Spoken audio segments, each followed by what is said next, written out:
ഇന്ത്യയിലെ 141.72 കോടി ജനങ്ങളും വിനേഷ് ഫോഗട്ടിനൊപ്പം എന്ന് കണ്ടു. അപ്പോൾ നമുക്ക് അവിടെ നിന്നൊരു പോയിന്റ് കിട്ടും. ഇന്ത്യയിൽ ഇപ്പം 141.7 കോടി ജനങ്ങളുണ്ടല്ലേ. ഇപ്പം ജനസംഖ്യയിൽ മുന്നിൽ നിൽക്കുന്ന രാജ്യം ചോദിച്ചാൽ ഇന്ത്യയാണ്.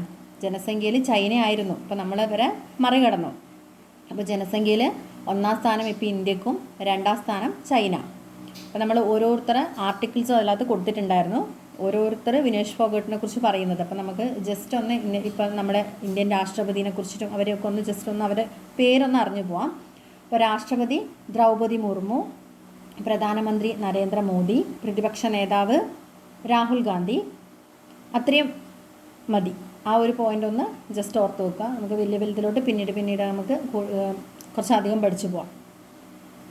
പിന്നെ നീരജ് ചോപ്ര അല്ലേ, രണ്ടാമത് നമ്മളെ ഒരു ഒളിമ്പിക്സിൽ നമ്മൾ നേട്ടത്തിന് വേണ്ടി വെയിറ്റ് ചെയ്തിരിക്കുന്ന ഒരാളാണ് നീരജ് ചോപ്ര. അപ്പോൾ അദ്ദേഹവുമായി ബന്ധപ്പെട്ട കായികനം നമ്മൾ എന്തായാലും പഠിച്ചു വെക്കണം. അത് ജാവലിൻ ത്രോ, അതുപോലെ PR ശ്രീയേഷ് ഹോക്കി ഇനം. അപ്പോൾ ഇന്നയാൾ ഏത് കായികനുമായി ബന്ധപ്പെട്ടാണെന്ന് ചോദിക്കാനുള്ള ചാൻസ് കൂടുതൽ. അപ്പോൾ വിനേഷ് ഫോഗട്ട് നമ്മൾ പഠിച്ചു ഗുസ്തി, Neeraj Chopra javelin throw, hockey ആവുമ്പം PR ശ്രീയേഷ്.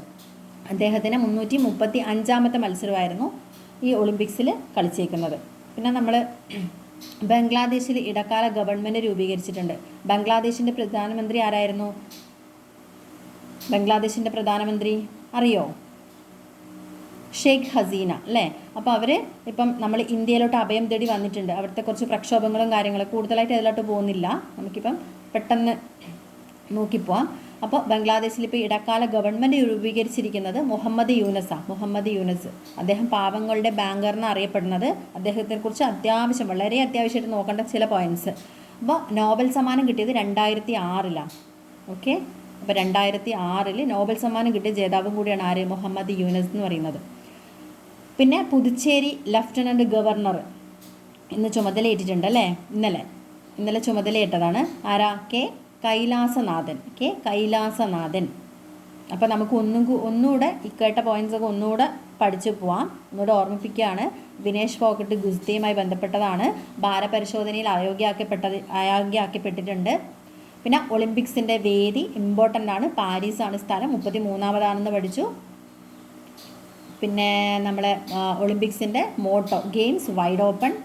ഇന്ത്യയിലെ ജനസംഖ്യ 141.72 കോടി. പിന്നെ രാഷ്ട്രപതി ദ്രൗപദി മുർമു, പ്രധാനമന്ത്രി നരേന്ദ്രമോദി, പ്രതിപക്ഷ നേതാവ് രാഹുൽ ഗാന്ധി. പിന്നെ നീരജ് ചോപ്ര ഏത് ഇനവുമായി ബന്ധപ്പെട്ടതാണെന്ന് ചോദിച്ചാൽ ജാവലിൻ ത്രോ. അതേപോലെ PR ശ്രീയേഷ് ഹോക്കി. ബംഗ്ലാദേശിൽ ഇപ്പം ഇടക്കാല ഗവൺമെൻറ് രൂപീകരിച്ചതാരാ? മുഹമ്മദ് യൂനസ്.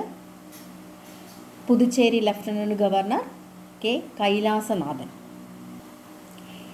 നെക്സ്റ്റ് വന്നിട്ട് ISROയുടെ ചെയർമാനാണ്. അതായത് ഇപ്പം ദേശീയ ബഹിരാകാശ ദിനത്തിൽ 33 പേർക്ക് രാഷ്ട്രീയ വിജ്ഞാൻ പുരസ്കാരം നൽകാൻ കേന്ദ്രം തീരുമാനിച്ചിട്ടുണ്ട്. അപ്പോൾ മികച്ച ശാസ്ത്ര പുരസ്കാരം കിട്ടിയത് നമ്മൾ ചാന്ദ്രയാൻ 3. അപ്പോൾ ചാന്ദ്രയാൻ 3 പറയുന്ന സമയത്ത് നമുക്ക് അഭിമാനമായിട്ടുള്ളൊരു നിമിഷമാണല്ലേ ആ ചാന്ദ്രയാൻ 3ൻ്റെ വിജയം എന്ന് പറയുന്നത്. അപ്പോൾ ISRO ചെയർമാൻ അറിഞ്ഞിരിക്കണം S സോമനാഥ്.